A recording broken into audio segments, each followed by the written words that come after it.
Chapter 18. You called yourself an alpha.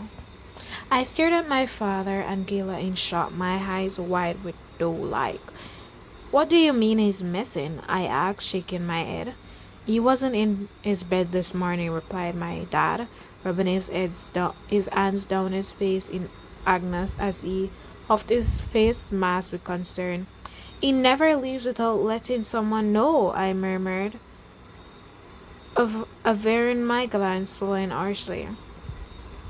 We've looked all over the grounds and we can't find him, said Gayla, folding her arms across her chest, chewing on her bottom lip. He couldn't have gone far. Does Alpha Paul know he's missing? My dad shook his head. No. We were waiting until we have heard from you, just in case you know where he was. I'm sorry, I should have answered my phone, I mumbled, running a hand through my dark hair.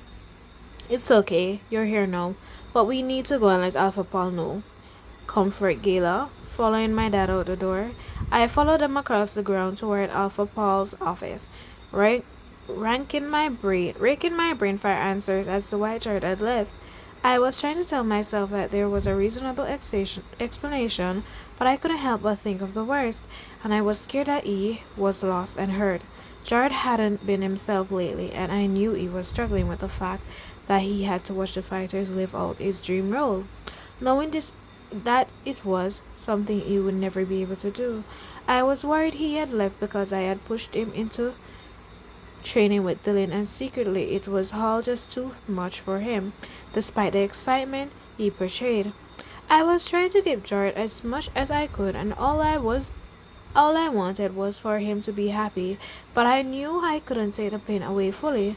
I noticed the pain look on his face when we would watch other people shift and run around happily pretending to be happy, when really he felt low and alone. Leaving the pack to go and become loner made me worry for Jared, because I knew he would feel even lonelier not having me around. I was confident Gayla would look after him, but I couldn't help but panic as the thought of Jared feeling so vulnerable.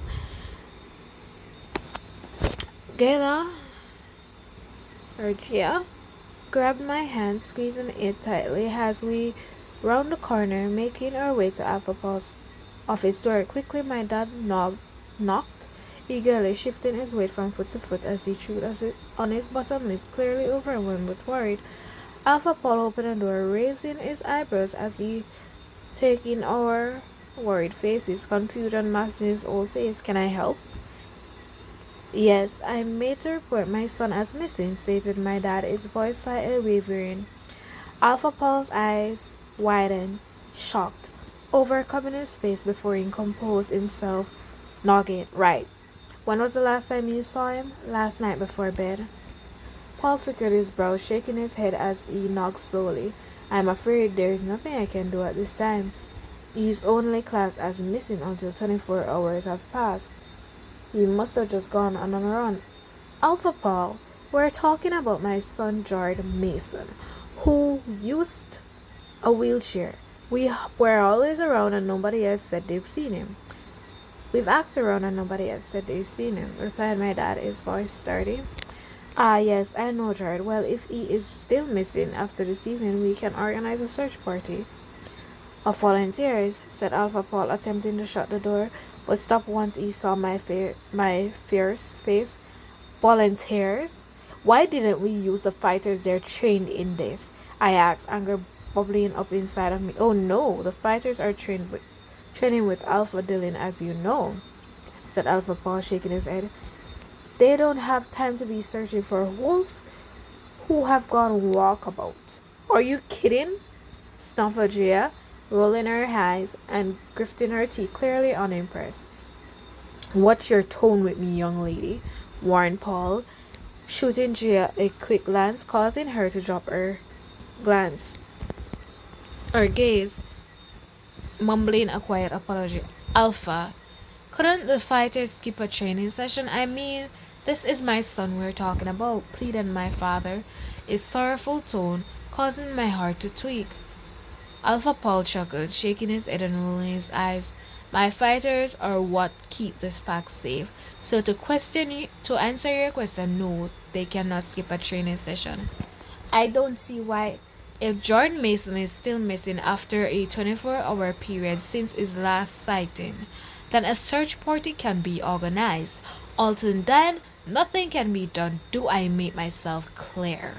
Growled Alpha Paul, interrupting me, causing me to clench my fist by my side. The urge to scream at him became almost unbearable. Yes, Alpha, replied my father, dropping his head as he signed, shaking his head. I'm going to let Dylan know, I said through gritted teeth, leading my dad away from Alpha Paul's office, wrapping my arm around his shoulder. Is that a good idea? Asked my dad, raising his eyebrows at me. I nodded, causing Gia to wrap her arm around my dad's other shoulder, forcing a sad smile. We'll find him, Mr. Mason. Gia, please call me Patrick, replied my dad, causing Gia to force a smile turning to me. Let me know what Dylan says, she called, as I started to slowly jog away, nodding to her before making my way down the hill towards Dylan's small log cabin. I gazed up at the gloomy sky as I ran, not liking how dark it was getting so quickly, pushing myself to run faster, almost sliding over a glassy wet pod, grassy wet mud beneath me. I have grown up respecting Alpha Paul, and I have always thought he was a pretty decent leader. But lately, his true colors have been put on show. He was selfish and unmannered, and he appeared to put himself before his pack. I understand his way is want for the fighters to be well trained and for his pack to be safe, but missing one training session surely wouldn't cause much disruption, especially since a lot of their skills would be put to the test during a real life search. I shook my head to myself as I approached the cabin, chambering down the hill as safely as I could. Pumping on the door, emotion overcame me as a very worried looking Dylan appeared, looking me up and down.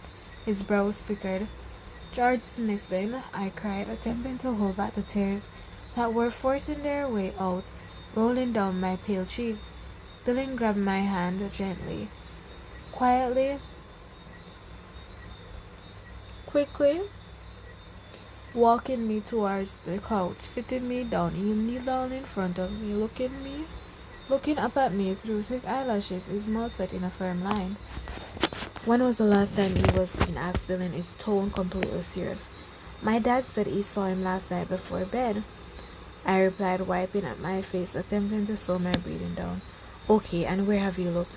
My dad and Gia said they looked everywhere on the grounds, but he rarely leaves the house, Dylan, and if he does, he always lets someone know where he's going. Dylan nodded, hopping to his feet, pacing around the room. So this isn't like him at all. I shook my head, taking a big breath and leaning back on the couch, flipping my head back. Is Paul aware? Asked Dylan, hovering in the doorway between his living room and bedroom, his arms braced against the door frame, causing his biceps to flex, gaining my attention immediately. Yeah, he said he wouldn't do anything because it hasn't been over 24 hours yet, and if he's still missing by then, he would get volunteers to form a search party. Dylan cocked his head, the clogs seeming to turn in his mind as he glanced at the ground. Why didn't he get the fighters to go out and search? Surely this is what they are for. I rolled my eyes, nodding in agreement, chewing on my fingernails anxiously. That's what my father said, but Alpha Paul really wasn't having any of it, right? Right, well, I'll cancel the training session tonight. I will go out and look for Jared, said Dylan, grabbing his coat from the couch arm and pulling it on. I don't think Alpha Paul will let you. Dylan rolled his eyes, making his way over to me, cupped in my face. I can reschedule it. This is too important. Do you think it's because of me? Because I pushed him to train when he wasn't ready? I asked, my voice slightly shaking. Dylan scrunched up his nose, shaking his head. No, it's not your fault, Clara. We will find him. I leaned forward, locking lips with my mate, enjoying the feeling of his comfort, allowing it to calm my wolf and I. I wrapped my arms around his neck, pulling him closer to me before quickly pulling away, forcing myself to stop. We need to find Jared, I spoke, causing Dylan to nod at me, grabbing my hand and leading me towards the door. But before we step out into the night, my phone buzzed. I pulled it out of my pocket, quickly answering it. Open, it was Gia, letting me know that Jard had been found. Gia, what's up? I said eagerly, hoping for some good news. Hey, your dad has gone home to wait for Jard there in case he shows up. He said it's getting dark and there's a storm brewing. He doesn't want us searching out in the woods when it's not safe, so I'm at home now. Wait, what? We're leaving Jard out there in the cold? I snickered, shaking my head, gripping my phone even harder. We've looked everywhere we could think of, Clara, and we can't think of anywhere else he'd be. Your dad said it was best to wait to see if he'd come home tonight, and if he doesn't, then we can search for him in the morning, said Gia, guilt laced in her voice. Is this because of what Alpha Pulse said? I growled, causing my mate to raise his eyebrows at me. I heard Gia sigh, and I knew she was torn on what to say. Your dad doesn't want anyone to get in trouble with Alpha Paul or hurt out there in the woods. We need to think about this reasonably. Jared may have just gone out into town for a bit. Dylan said he's going to help us look for him. He shouldn't cancel the training session. Alpha Paul won't allow it. Gia, warned Gia, panic laced in her voice. Well, what do you expect me to do, Gia? If my brother is out there, I need to find him. I know he hasn't been missing long, but it just really doesn't seem like him to leave without telling anyone. I'm just worried, I said loudly, anger laced in my tone. I know, I'm sorry, mumbled my best friend, sighing. Let's at least wait a few hours, and then if George's still not here, I'll come with you and Dylan to search. It's getting dark, so Jared might be heading home now if he's out. I sighed, closing my eyes and swallowing harshly. Okay, I'll call you later. I knew I needed to think about the situation logically, but my brain couldn't help but make me crazy and unrealistic scenarios in my head. However, Gia had planted some hope in my mind, and I knew there was a chance that Jared had just finally decided he wanted some independence. I set my phone down on the table in front of me, rubbing my hands on my face. My dad wants to wait to see if Jared comes back tonight. Is he sure? Asked my mate, raising his eyebrows. I knocked, settling down on the couch again, kicking off my shoes. Gia said if he isn't back in a few hours, then she will help me look for him.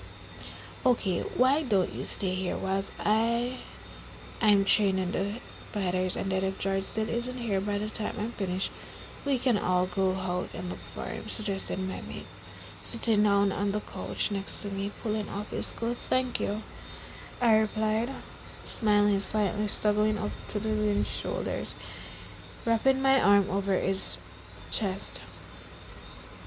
This is taking longer than normal for me to read, but please bear with me, guys. I'm not really one to enjoy that, so just see with me. I haven't posted in a while, and that is why I'm trying to post. And at the end of this chapter, I'll give you a little note or notification. I'm trying to have energy in my voice, but I really don't have any. So yes. Clara, can George shift? Asked Dylan, seeming uncomfortable as he asked, causing me to chuckle slightly. You can ask questions about him, Dylan. It's not rude, I said, causing him to nod. And yes, technically he can shift, but he still can't use his legs in whole form, so there isn't much point in doing it. His hoof must be going crazy being coked up like that all the time. Yeah, sometimes he sleeps in whole form to try and help, but he suffers with pretty bad whatever ability because of it, I replied, signing. When we first met, you said that he had the accident shortly after your mother left. I nodded, swallowing our take overwhelming me at the mention of my mom. Of my mother, yeah. Sometimes I wonder if she even knows that Jared had the accident. My dad tried calling her and trying to find her after it happened. Because he needed help, but she had changed her number and had left town. I'm sorry that you have to go through that. It's not right that she left. Comforted by my mate, caressing my cheek with the pad of his tongue. I don't blame her for choosing her mate over my dad, but she didn't have to leave her own children. I don't think I'll ever be able to forgive her for it. I guess it was stupid of them to have children together when they both knew that their mates were out there somewhere. Technically, I shouldn't even be alive. Dylan stomped at me, a small groan echoing in his chest. Don't say that. A lot of people never even met their mates. So how were your parents supposed to know? You're here for a reason, Clara. I cleared my throat, sighing deeply as I laid my head on Dylan's chest. The sound of his steady heartbeat smoothed me.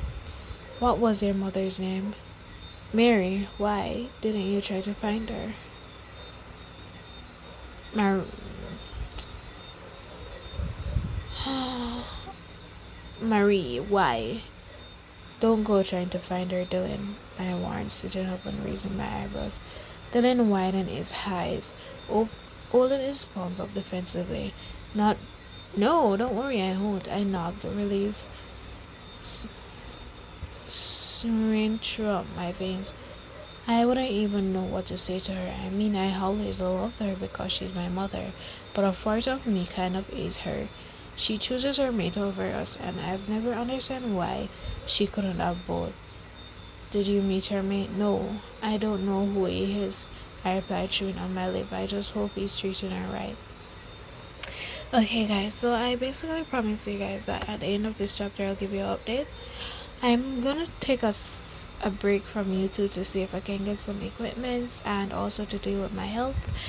So, yes, I've been under the weather, and also, I'm trying to get some better equipment to do my videoing a lot better. I'm sorry this chapter took forever.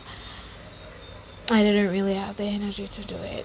Also, I'll try my best to post as often as possible because really and truly I would love for this book to be finished as well. I know some of you have already started to read the book, but I don't want to be that person that cuts the chapter in the middle, so please bear with me. So I'll upload as soon as I can, which eventually I'm supposed to basically be uploading like every 2 days, but please bear with me, guys. I will make sure and try my best. So until then, I'll see you guys. Thank you.